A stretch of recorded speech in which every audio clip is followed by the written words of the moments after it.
Aloha, ladies and gentlemen, and welcome to yet another season of Our Undoing Radio. I am your host, Jeremy Vaeni. It is now 2026. 2025 is behind us. Hopefully.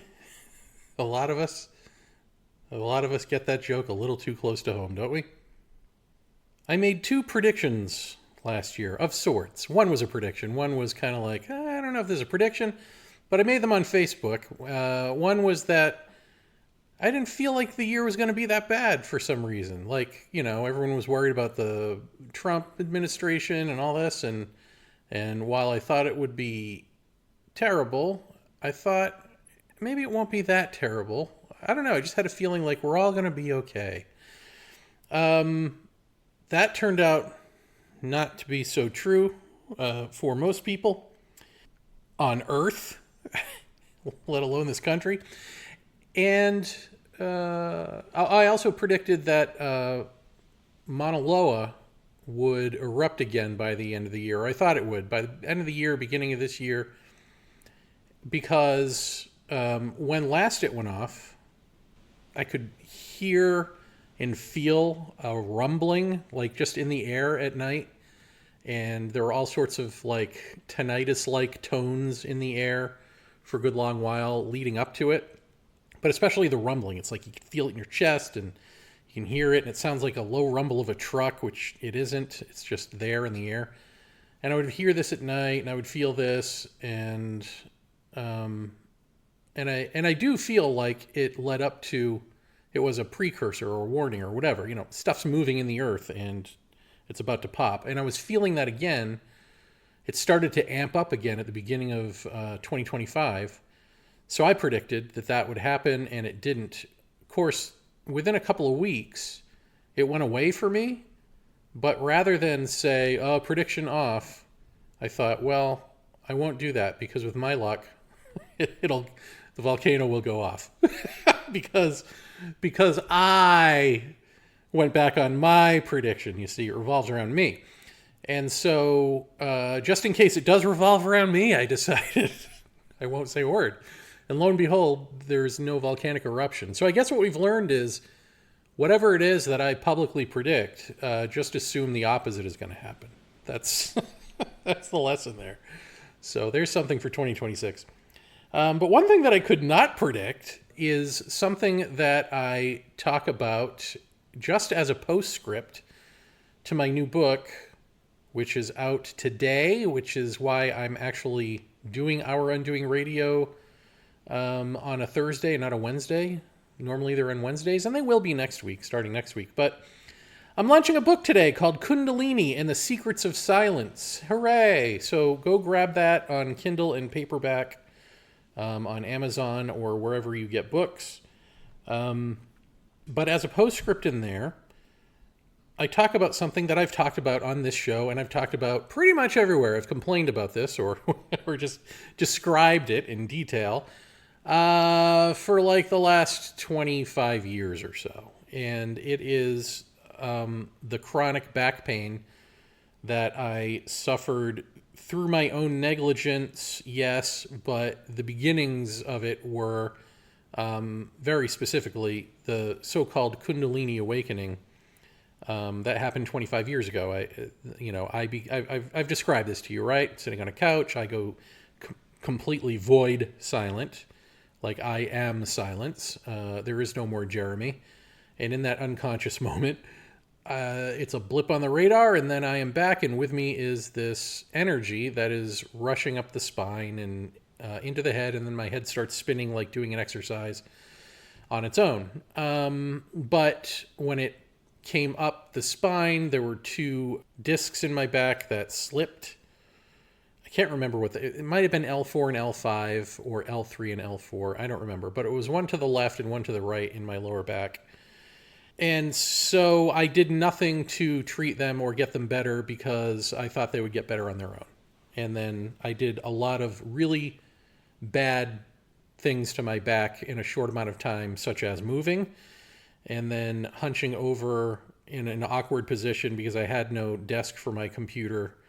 So it was like a mattress on the floor that I would sit on and then put my keyboard on an open bureau drawer with, a piece of wood or something over it. And then I had up on the bureau was my computer monitor. And that's how I would be on the computer. So you can see that I'm not smart is the moral to that story. And so while, yes, the fault of Kundalini rising or whatever that time, it ultimately my fault for, one, not being in shape to begin with, and then two, all of that. But that went away. I'll just say that the postscript of the book is just saying, oh, that went away. It went away after I was done writing it and had sent it off to Jeff Kripal to review.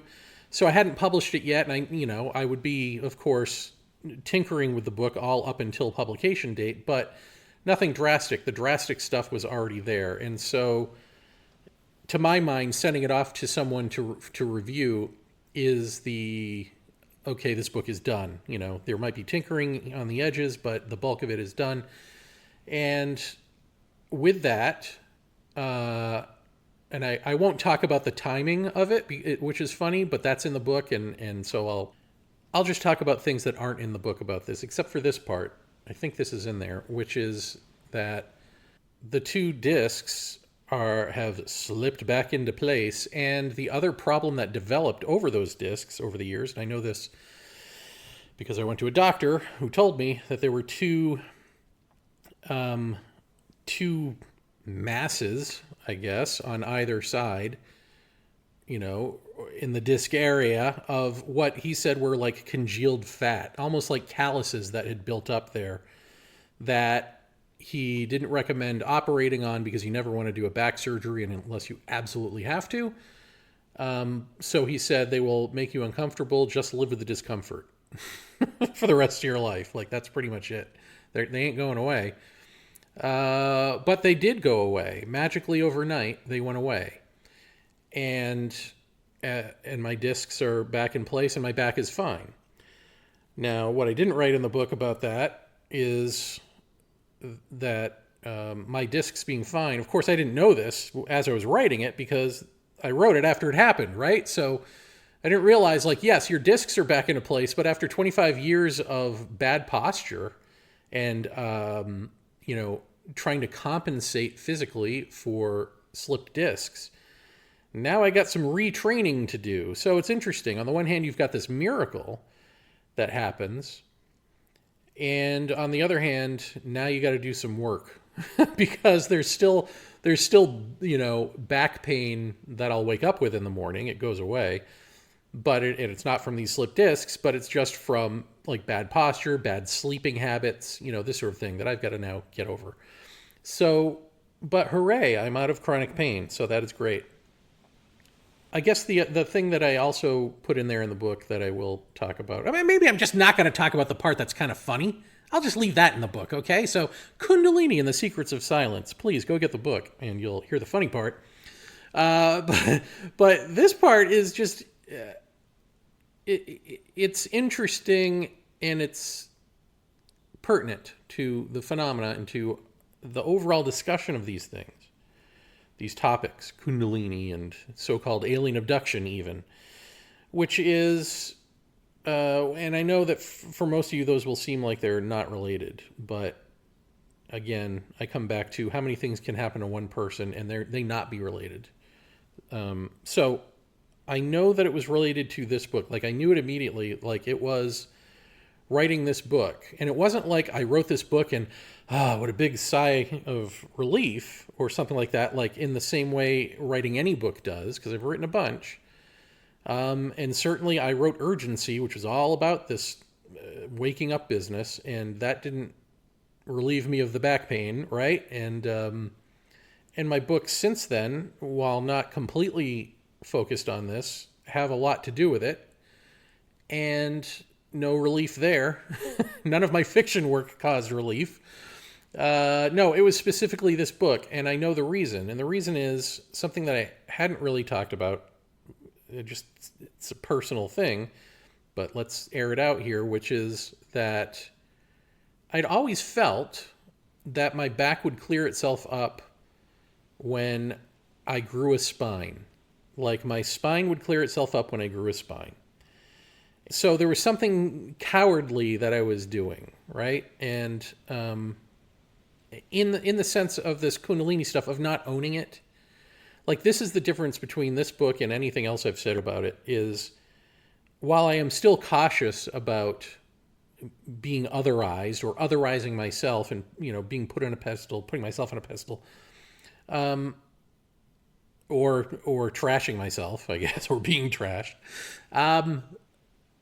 I am cautious about that, but I'm still admitting that there is a difference, right? Like, yes, I can be jokey, funny Jer, ha ha ha. But at the end of the day, I live with this other energy that nobody I know is living with.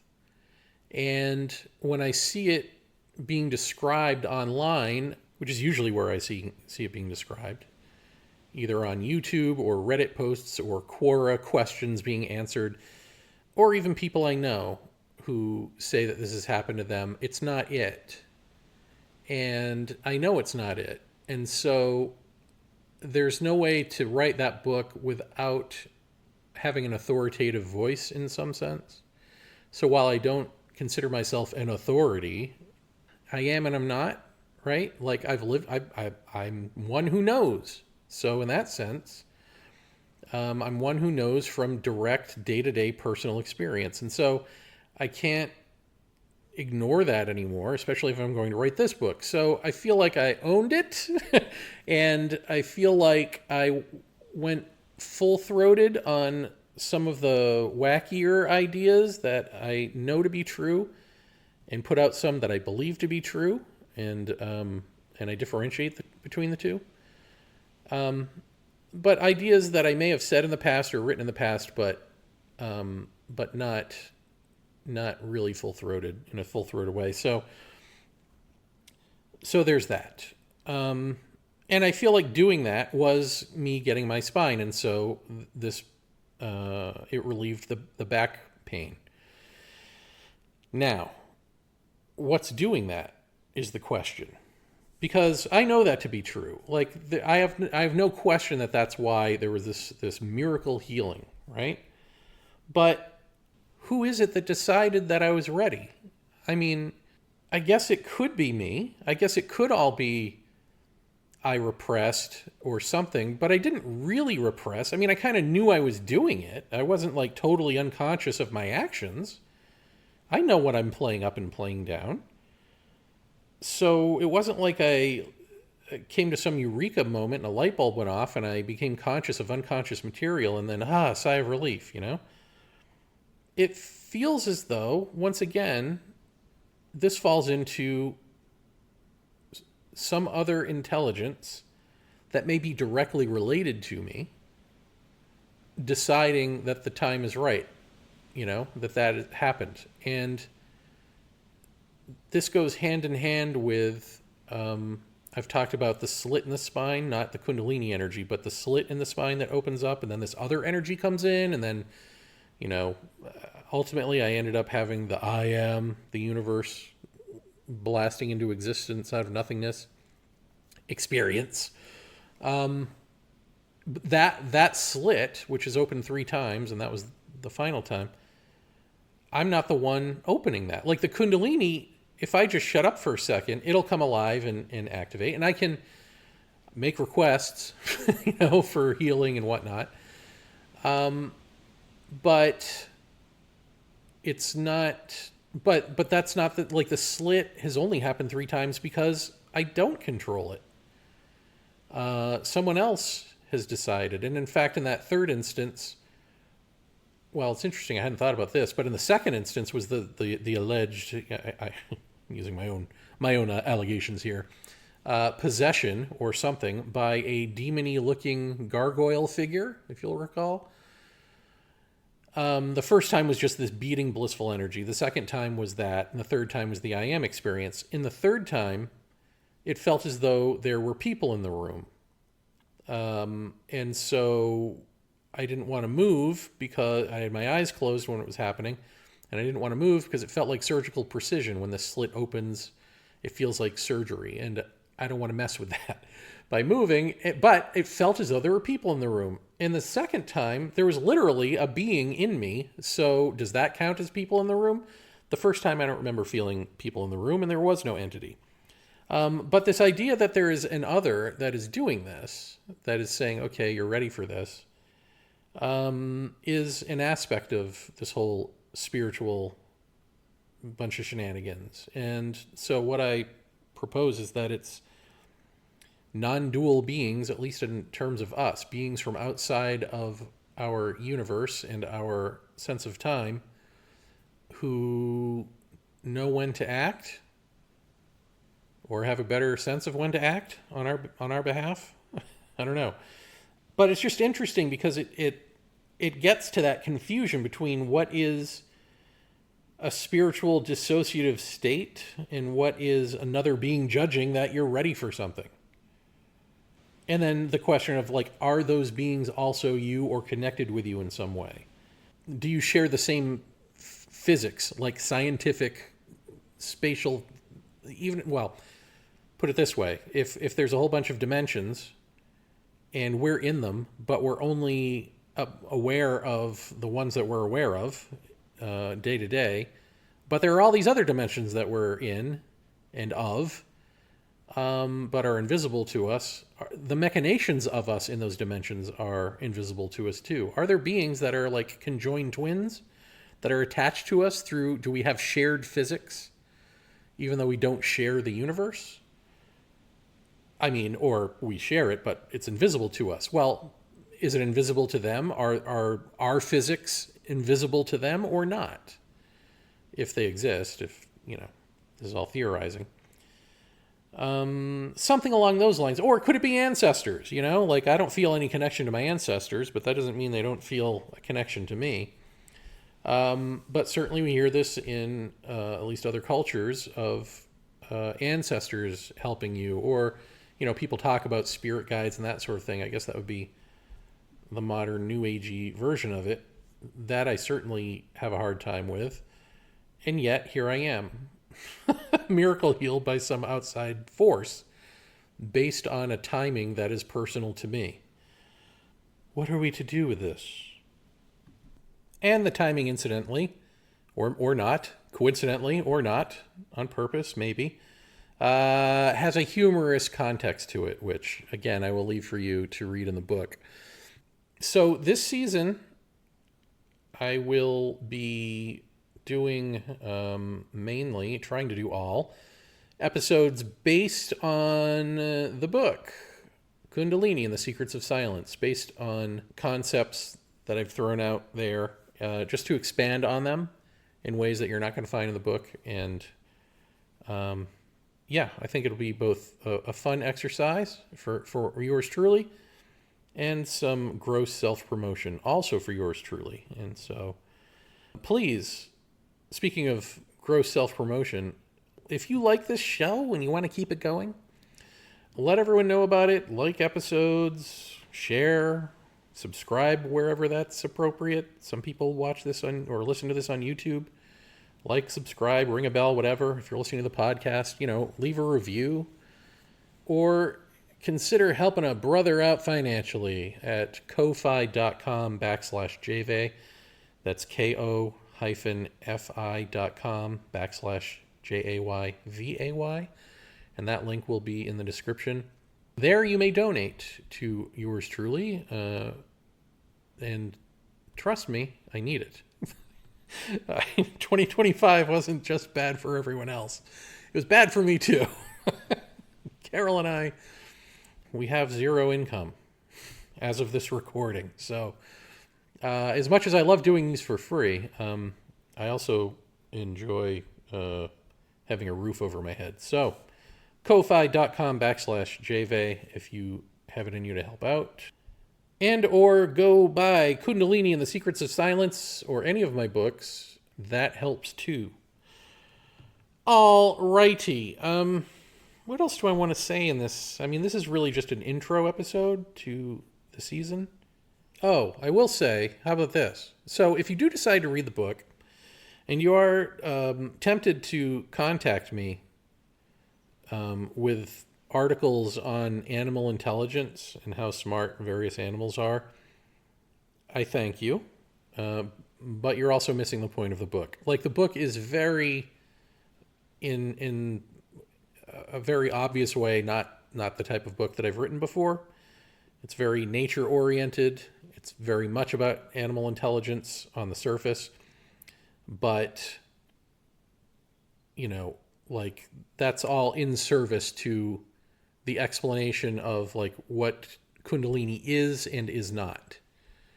And so if you just think it's a cute book about, like, ducks and pigs and fish and stuff, you might not have gotten what the book is. But so read it again. I'll just, even before you've read it, I'll just say maybe you're going to want to read it twice.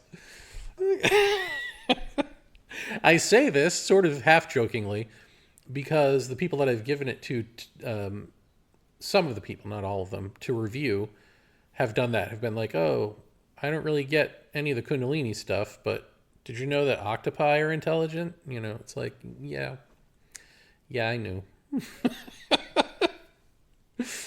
I knew, dude. Yeah, I wrote the book.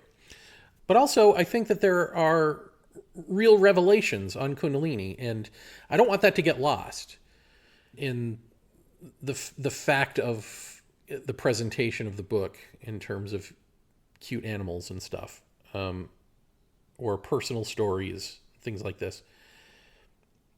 Like, the actual revelations, they aren't things that I'm finding anywhere. And I've started reading. I'm about halfway done, maybe, with a book that came out late last year on Kundalini called Serpent's Tail: Kundalini Yoga and the History of an Experience.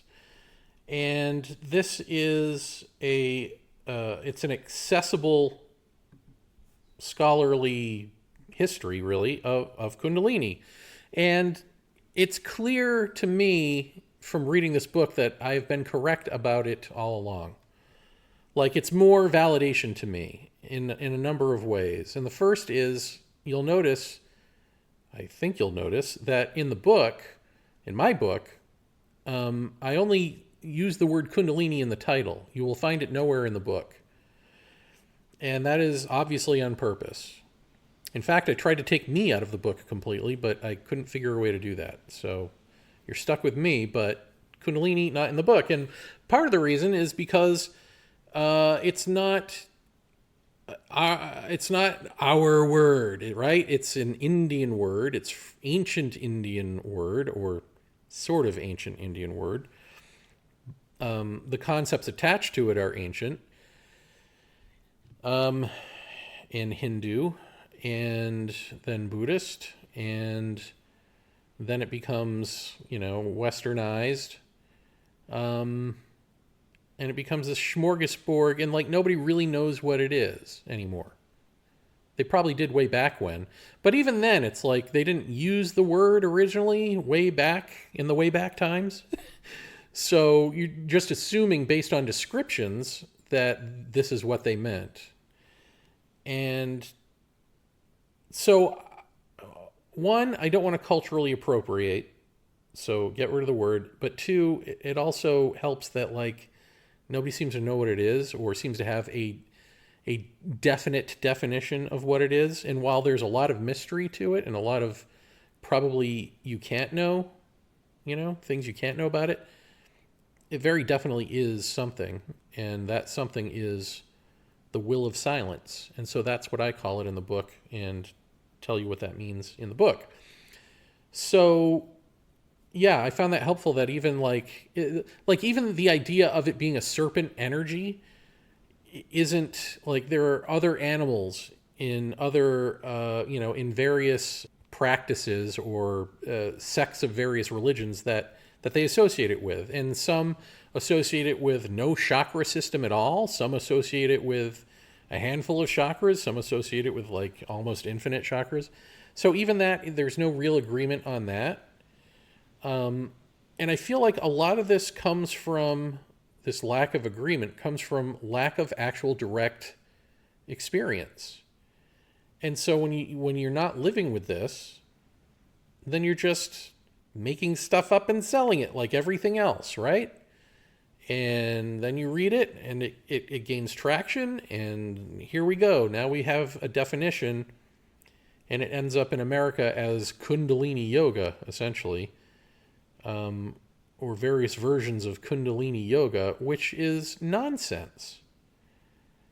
There is no triggering an energy, because the energy is intelligence itself, and so that doesn't need you to trigger it. It needs you to get out of the way for it to express.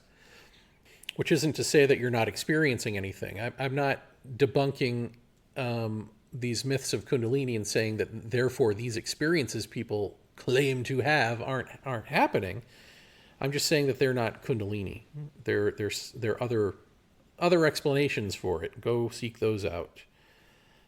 They're not the will of silence. And that is this so-called Kundalini, whether anyone but me knows it or not. But actually, I'd be interested to give it to the authors of that Serpent's Tail book, because I'd love to see if they have some aha moments themselves with it, or if they're like, nah, or if they're like, yeah, we knew this already, you know? I mean, I haven't finished the book, so maybe they... maybe it's all accounted for. Maybe my book is superfluous, but I don't think so. I get a feeling I'm saying some stuff here that is secret, buried, hidden knowledge, something. I mean, again, this is the thing that I don't really say out loud, full-throated, because it feels silly, and yet it's true. Like, even with urgency, there was this feeling of, am I going to get in trouble for writing about this? Am I going to get in trouble for speaking about this? Like, whoever these beings are that know to open you up at a certain time, is the reason that this isn't out there as knowledge, is it as simple as like, well, to say it in another day and age would get you killed as a witch? Or is it, in secret societies maybe build up around such knowledge? Or is it more to do with like, no, because until people are ready to hear it, it should not be spoken, and they have to go through it themselves. But then the problem with that for me is that you can literally say it out loud and people still can't hear it. So it doesn't matter if you say it out loud or not, to the vast majority of people. But for the one or two people it clicks with, that may actually help them, right? So I took the dare and I wrote urgency anyway, and nothing terrible happened to me. So as far as I know, I guess we'll see in death how much torture I go through. But I'm guessing I'll be okay? Question mark. But it was the same thing with this. It's like, okay, if what I'm saying is true, and it is, then where is it? And the only other answer to that I can think of is, well, two, I guess, is that people probably did say it, and it just got transformed through the years, bastardized or whatnot, morphed into not truth, because that's what happens. Once you speak truth, truth is dead. Those dead things must be told, and yet they're not alive, and you can play with them and you can turn them into concepts that are, yours to do with as you please, unfortunately. That's one thing. But the other is, like, the one person who could have said anything about this in this day and age, who I would have trusted anyway, was Jiddu Krishnamurti. And he very explicitly did not talk about this. He's only mentioned Kundalini a few times, maybe twice where I can find, maybe 3 times. And really didn't want to talk about powers and psychic abilities and all this sort of stuff and the masters and whatnot that he grew up with and set aside, because whether it's true or not, it's not true for you, therefore it's not true. Like, if it's not true for you, here's what's important. The important thing is understanding the self so deeply that the seeker dissolves, the self is no more, and truth becomes the case. That truly is the only important thing here. And so at a time when people were like, but what about powers? He really didn't want to speak about that because it's unimportant It's superfluous. It's after the fact. And so, whatever knowledge he had, he mainly kept to himself. Whatever experiences, whatever he knew of them from direct experience, he mainly kept to himself. He did heal a few people by his own admission and told them, please don't tell anyone about this because I don't want to become that guy. It's not about that. So he would give his help where he could, but he didn't want to publicize it at all. And so maybe that's something that happens quite a bit too. Maybe it's not just him, but there are others who keep it to themselves because they quite rightly understand that all these powers and stuff, or Kundalini or whatever, are after the fact of waking up. And waking up is the only thing that's important. Now, what I've told you on other episodes, and I maintain it now, is that we live in a day and age where all of those powers and Kundalini and stuff are so ingrained in us, those who seek, that we already think we know what they are. And so I think, back in the day, in Krishnamurti's day and earlier, people didn't know what they were, so they went and they asked someone they thought who did, like a Krishnamurti. And then if it was Krishnamurti, he laughed at them. If it was someone else, they probably told them what it was. Or they lied about it, whatever.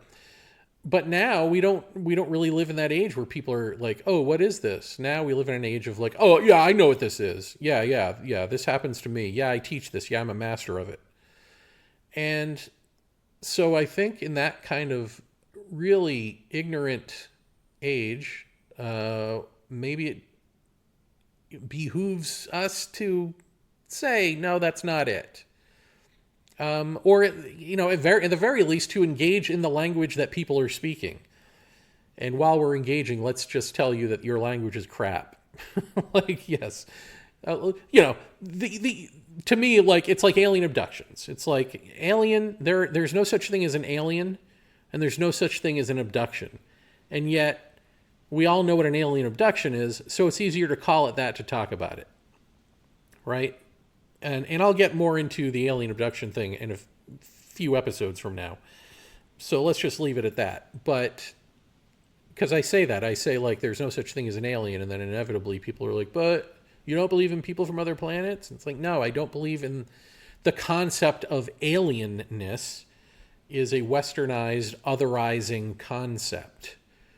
So we'll get into that more later. And that's not just some cute, wordplay thing.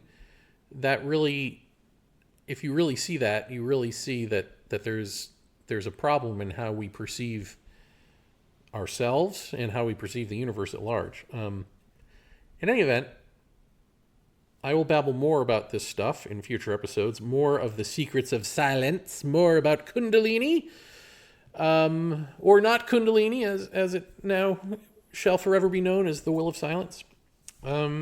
No, I don't really care if people call it Kundalini or not. I'm just saying, for the book, I thought it was important not to. If all of this makes any sort of sense, great. I'm happy for that. If not, but it's intriguing, wonderful. I will see you next episode. And if it was just a gobbledygook babble, you're welcome. You're not getting that time back. All right. Until next episode. I'm glad to be back and doing this show. I've been doing He's So Vaeni on YouTube, and I love doing that, but I also love just doing a simple talking to a microphone podcast. It's almost more of a heart to heart, these shows to me. So that's where we need to be, especially in this day and age, right? We need to be in heart with each other in heart. So let's get hearty. See you next week on Wednesday, our normal day. Take care.